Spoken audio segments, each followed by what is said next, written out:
नमस्कार दोस्तों, आपका स्वागत है एक बार फिर से आपके अपने YouTube चैनल पर। दोस्तों, आज हम आपके लिए लेकर आए एचएससी के द्वारा आगामी होने वाली ग्राम सचिव, कैनाल पटवारी और पटवारी से संबंधित पूछे जाने वाले कुछ महत्वपूर्ण क्वेश्चन आंसरों के बारे में। तो दोस्तों, आज का हमारा फर्स्ट क्वेश्चन है, पंचायती राज संस्थाओं के संगठन के 2 स्तर होने का सुझाव कौन सी समिति के द्वारा दिया गया है?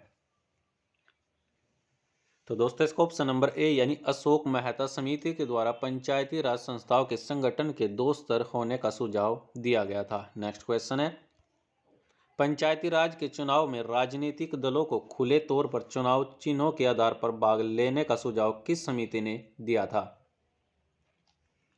तो दोस्तों, इसका ऑप्शन नंबर बी यानी अशोक मेहता समिति के द्वारा जो पंचायती राज चुनाव में राजनीतिक दलों को खुले तौर से चुनाव चिन्हों के आधार पर भाग लेने का सुझाव अशोक मेहता समिति के द्वारा दिया गया है। नेक्स्ट क्वेश्चन है, 1977 में केंद्र सरकार ने पंचायती राज संस्था की कार्य प्रणाली और ढांचे में सुधार लाने के उद्देश्य से किस समिति को नियुक्त किया है?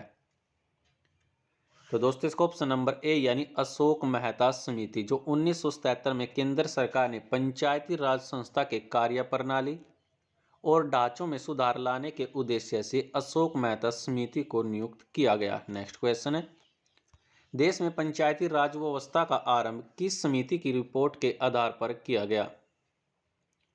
तो दोस्तों, इसका ऑप्शन नंबर बी यानी बलवंत राय मेहता समिति यानी देश में पंचायती राज व्यवस्था का जो आरंभ है बलवंत राय मेहता समिति की रिपोर्ट के आधार पर किया गया है। नेक्स्ट क्वेश्चन है, बलवंत राय मेहता समिति की अनुशंसाओं के आधार पर किस वर्ष पंचायती राज व्यवस्था को लागू किया गया? तो दोस्तों, इसका ऑप्शन नंबर बी यानी 1958 में बलवंत राय मेहता समिति की अनुशंसाओं के आधार पर जो पंचायती राज व्यवस्था को 1958 में लागू किया गया। नेक्स्ट क्वेश्चन है, अशोक मेहता समिति ने पंचायती राज व्यवस्थाओं के अंतर्गत कितने स्तरीय ढांचे की स्थापना की सलाह दी है? तो दोस्तों, इसका ऑप्शन नंबर आपका ए रहेगा यानी 2। अशोक मेहता समिति ने पंचायती जो राज व्यवस्था के अंतर्गत 2 स्तरीय ढांचों की स्थापना की सलाह दी। नेक्स्ट क्वेश्चन है, अशोक मेहता समिति ने किन 2 सत्रों की बात कही है? तो दोस्तों, इसका ऑप्शन नंबर सी जो आपकी मंडलीय पंचायत और जिला परिषद अशोक मेहता समिति के द्वारा यानी जो आपके ये 2 स्तर है मंडलीय पंचायत और जिला परिषद की बात कही गई है। नेक्स्ट क्वेश्चन है, अशोक मेहता समिति किससे संबंधित है? तो दोस्तों, यह है आपकी पंचायती राज संस्था से संबंधित है। नेक्स्ट क्वेश्चन है, पंचायती राज से संबंधित निम्न समितियों को कालक्रम में व्यवस्थित कीजिए और नीचे दिए गए आपको सही उत्तर को चुनिए। तो दोस्तों, फर्स्ट है आपका जीवी के राव समिति यानी आपको इनको क्रम में इन समितियों को लगाना है। एल एम सिंघवी समिति, बी आर मेहता समिति और अशोक मेहता समिति। तो दोस्तों, फर्स्ट पर आती है आपकी बी आर मेहता समिति, उसके बाद आएगी आपकी अशोक मेहता समिति, उसके बाद आती है आपकी जी वी के राव समिति और लास्ट में आती है आपकी एल एम सिंघवी समिति यानी आपका ऑप्शन नंबर सी राइट रहेगा। नेक्स्ट क्वेश्चन है, 1977 में पंचायती राज व्यवस्था की समीक्षा में गठित समिति की अध्यक्षता किसके द्वारा की गई थी? तो दोस्तों, इसका ऑप्शन नंबर आपका बी यानी अशोक मेहता के द्वारा जो 1977 में पंचायती राज व्यवस्था की समीक्षा के लिए जो गठित समिति की अध्यक्षता अशोक मेहता के द्वारा की गई थी। नेक्स्ट क्वेश्चन है, भारत की संप्रभुता, एकता तथा अखंडता को अक्षुण्ण बनाए रखने तथा उसकी रक्षा करने का प्रावधान किया गया है। तो दोस्तों, इसका प्रावधान किया गया है प्रस्तावना में यानी ऑप्शन नंबर आपका ए रहेगा। नेक्स्ट क्वेश्चन है, भारतीय संविधान की प्रस्तावना में जिन आदर्शों एवं उद्देश्य की रूपरेखा दी गई है उनकी आगे व्याख्या की गई है। तो दोस्तों, इसका ऑप्शन नंबर रहेगा आपका सी यानी मूल अधिकार, राज्य के नीति निर्देशक सिद्धांत एवं मूल कर्तव्यों में भारतीय संविधान की प्रस्तावना में जिन आदर्शों एवं उद्देश्य की रूपरेखा की गई है उनकी व्याख्या मूल अधिकार, राज्य के नीति निर्देशक सिद्धांत एवं मूल वर्त्य जो आपके कर्तव्य में उनकी व्याख्या की गई है। तो ऑप्शन नंबर आपका सी राइट रहेगा। नेक्स्ट क्वेश्चन है, संविधान सभा में प्रस्तुत उद्देश्य प्रस्ताव में अभिव्यक्ति को विचार यानी भारतीय संविधान के किस भाग में पूर्णतः शामिल किया गया है? तो दोस्तों इसका ऑप्शन नंबर रहेगा आपका ए यानी प्रस्तावना में। संविधान सभा में प्रस्तुत उद्देश्य प्रस्ताव में अभिव्यक्ति विचार को भारतीय संविधान के लिए जो भारत के जो आपका प्रस्तावना उसमें शामिल किया गया है। नेक्स्ट क्वेश्चन है, भारतीय संविधान की प्रस्तावना से क्या स्पष्ट नहीं होता है? तो दोस्तों इसका ऑप्शन नंबर सी यानी संविधान को लागू करने की तिथि जो कि आपके भारतीय संविधान की प्रस्तावना से स्पष्ट नहीं होता है। नेक्स्ट क्वेश्चन है, निम्नलिखित में से किन उद्देश्य को भारतीय संविधान उद्घोषित नहीं करता है? तो दोस्तों इसका ऑप्शन नंबर डी यानी अंतर्राष्ट्रीय शांति और सुरक्षा की अभिवृद्धि जो कि आपकी संविधान उद्घोषित नहीं करता है। नेक्स्ट क्वेश्चन है, भारतीय संविधान प्रस्तावना में देश का कौन सा नाम उल्लेखित है? तो दोस्तों इसका ऑप्शन नंबर आपका सी रहेगा यानी भारत और इंडिया जो कि भारतीय संविधान की प्रस्तावना में देश का जो नाम है आपका भारत अर्थात इंडिया का उल्लेखित है। नेक्स्ट क्वेश्चन है, भारतीय संविधान किसके द्वारा स्वीकृत है? तो भारतीय संविधान है जो आपका भारत की जनता के द्वारा स्वीकृत है। नेक्स्ट क्वेश्चन है, भारत की संप्रभुता किस में निहित है? तो भारत की संप्रभुता भारत की जनता में निहित है। नेक्स्ट क्वेश्चन है, भारतीय संविधान को संविधान सभा के द्वारा अंगीकृत कब किया गया? तो दोस्तों यह किया गया था 26 नवंबर 1949 को भारतीय संविधान को अंगीकृत किया गया। नेक्स्ट क्वेश्चन है, भारत का संविधान पूर्ण रूप से तैयार कब हुआ? तो भारत का संविधान या तो आप सभी को पता है कि इसकी जो रूपरेखा आपकी पूर्ण रूप से 26 नवंबर 1949 को तैयार की गई थी। नेक्स्ट क्वेश्चन है, निद्रा रोग पैदा करता है? तो दोस्तों इसको ऑप्शन नंबर आपका बी रहेगा यानी जो आपका ट्रिपैनोसोमा होता है वो निद्रा रोग को पैदा करता है। नेक्स्ट क्वेश्चन है, मनुष्य की आंत में रहने वाला एक कोशिकीय अरोगजनक परजीवी प्रोटोजोआ कौन सा है? तो दोस्तों इसका ऑप्शन नंबर आपका ए रहेगा यानी ई कोलाई जो कि आपका मनुष्य की आंत में रहने वाला एक कोशिकीय परजीवी प्रोटोजोआ है। नेक्स्ट क्वेश्चन है, अमीबा में कूटपाद महत्वपूर्ण होते हैं? तो अमीबा में जो कूटपाद होते हैं आपके भोजन ग्रहण करने तथा प्रचलन के लिए महत्वपूर्ण होते हैं। नेक्स्ट क्वेश्चन है, मच्छर में मलेरिया परजीवी का जीवन चक्र किसने खोजा? तो दोस्तों यह खोजा गया था रोनाल्ड रोस के द्वारा। नेक्स्ट क्वेश्चन है, जापान में उपहार स्वरूप भेंट किया जाता है? तो दोस्तों जापान में जो आपका उपहार स्वरूप भेंट है यूप्लेक्टेला यानी ऑप्शन नंबर आपका सी रहेगा। नेक्स्ट क्वेश्चन है, वीनस के फूलों को डालिया के नाम से जाना जाता है? जो वीनस के फूलों की जो डलियां होती है उसे किस नाम से जाना जाता है? तो उसे जाना जाता है यूप्लेक्टेला यानी ऑप्शन नंबर आपका डी रहेगा। नेक्स्ट क्वेश्चन है, शवपंजों के शरीर में पाए जाने वाले छोटे छोटे छिद्र क्या कहलाते हैं? तो दोस्तों उसको बोलते हैं हम ऑप्शन नंबर ए यानी आस्टिया। नेक्स्ट क्वेश्चन है, स्पंज के सिरे पर स्थित सबसे बड़ा छिद्र कहलाता है? तो दोस्तों स्पंज के जो सिरे पर स्थित बड़ा छिद्र होता है उसको हम अस्कुलम यानी ऑप्शन नंबर आपका बी राइट रहेगा। नेक्स्ट क्वेश्चन है, सिलेंट्रेड्रा संघ को एनी किस नाम से जाना जाता है? तो दोस्तों इसको ऑप्शन नंबर आपका सी यानी जो आपका निडेरिया है उसको सेलेंटेट्रा संघ को एनी के नाम से जाना जाता है। नेक्स्ट क्वेश्चन है, निम्न में से किस में रक्त नहीं होता लेकिन श्वसन करता है? तो दोस्तों इसका ऑप्शन नंबर आपका सी रहेगा यानी हाइड्रा जो आपका रक्त नहीं होता लेकिन श्वसन करता है यानी ऑप्शन नंबर आपका सी राइट रहेगा। नेक्स्ट क्वेश्चन है, जो आपका सर्वाधिक शक्तिशाली कंप्यूटर कौन सा है? तो सर्वाधिक शक्तिशाली कंप्यूटर है आपका सुपर कंप्यूटर, यानी ऑप्शन नंबर आपका ए रहेगा। नेक्स्ट क्वेश्चन है, डिजिटल कंप्यूटर किस सिद्धांत पर कार्य करता है? तो जो डिजिटल कंप्यूटर होता है वह आपका गणना के आधार पर कार्य करता है। नेक्स्ट क्वेश्चन है, सर्वाधिक तेज गति का प्रिंटर कौन सा है? तो सर्वाधिक तेज गति का जो आपका प्रिंटर है आपका लेजर प्रिंटर होता है। नेक्स्ट क्वेश्चन है, सुपर कंप्यूटर अन्य कंप्यूटरों से किस संदर्भ में अलग होता है? तो दोस्तों इसको ऑप्शन नंबर सी यानी परिकलन क्षमता एवं वृत्त स्मृति भंडार, जो कि आपका सुपर कंप्यूटर अन्य कंप्यूटरों से भिन्न होता है। नेक्स्ट क्वेश्चन है, आधुनिक डिजिटल कंप्यूटर में किस पद्धति का उपयोग किया जाता है?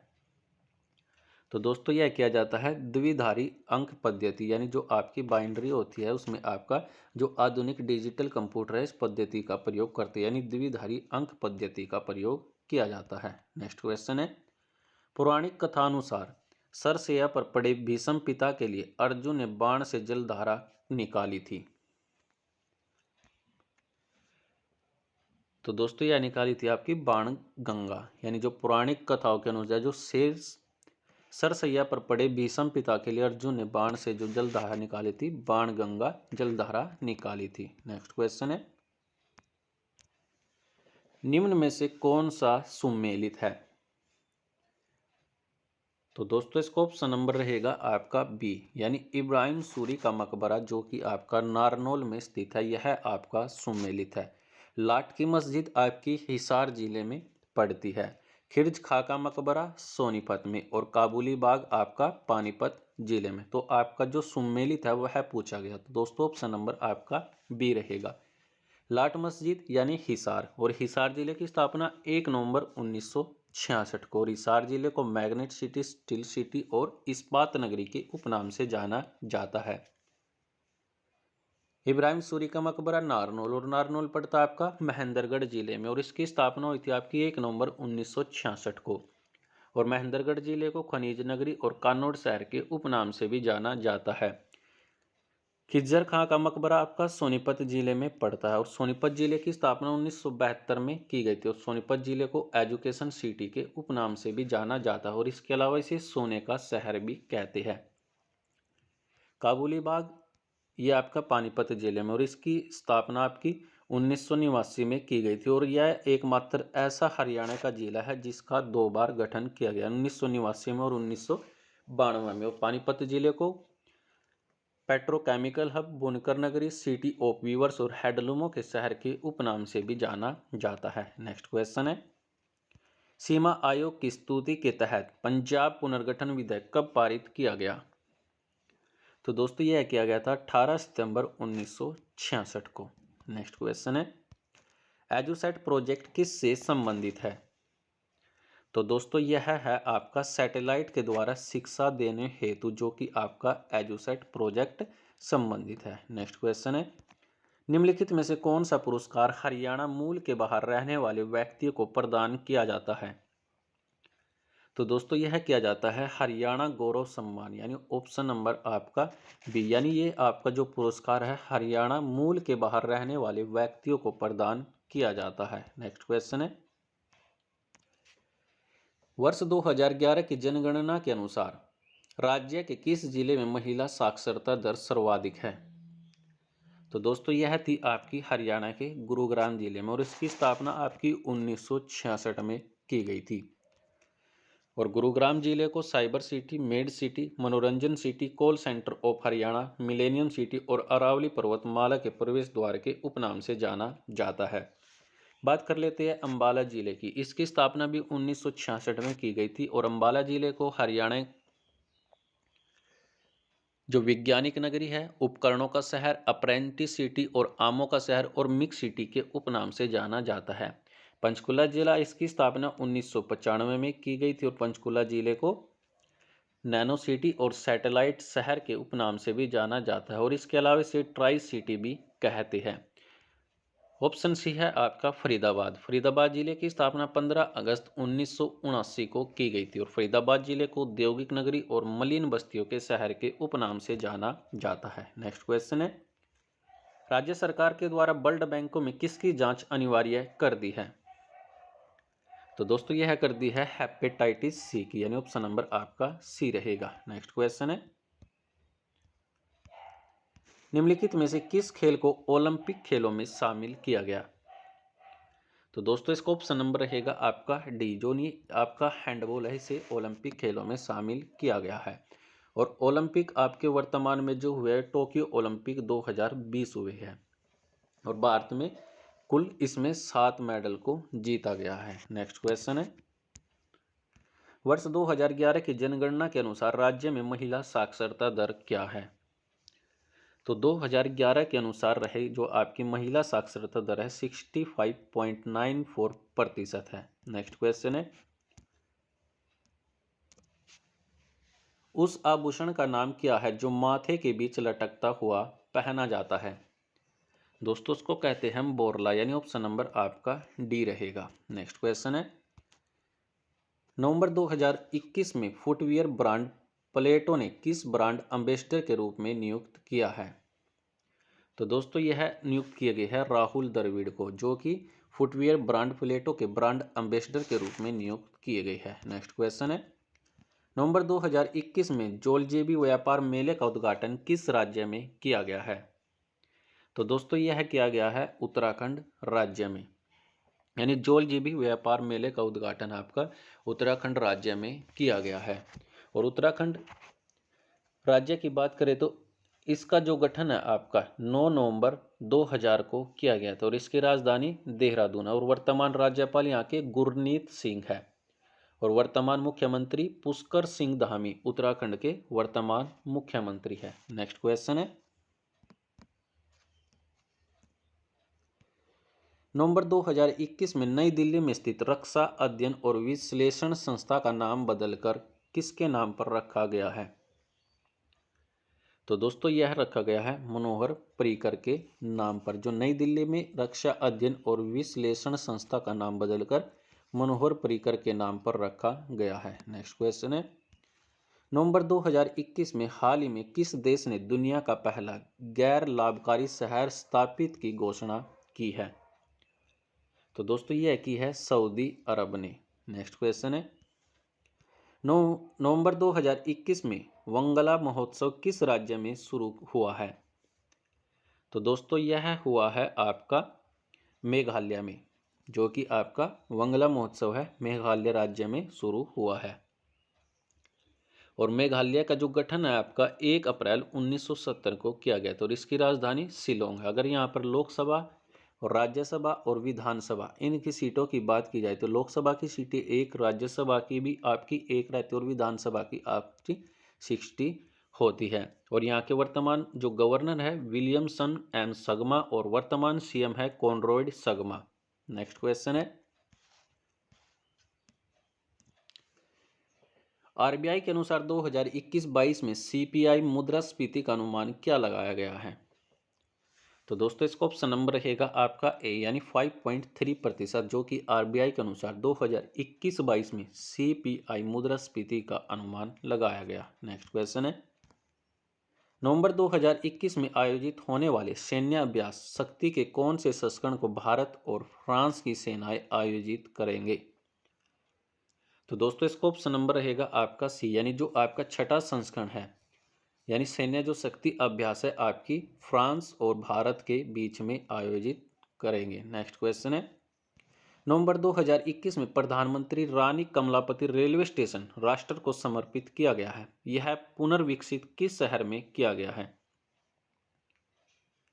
तो दोस्तों यह किया गया है आपका भोपाल मध्य प्रदेश में। जो प्रधानमंत्री रानी कमलापति जो रेलवे स्टेशन राष्ट्र को समर्पित किया गया है तो यह पुनर्विकसित किया गया है भोपाल मध्य प्रदेश में। और मध्य प्रदेश का गठन 1 नवंबर 1956 को किया गया था और इसकी राजधानी भोपाल है।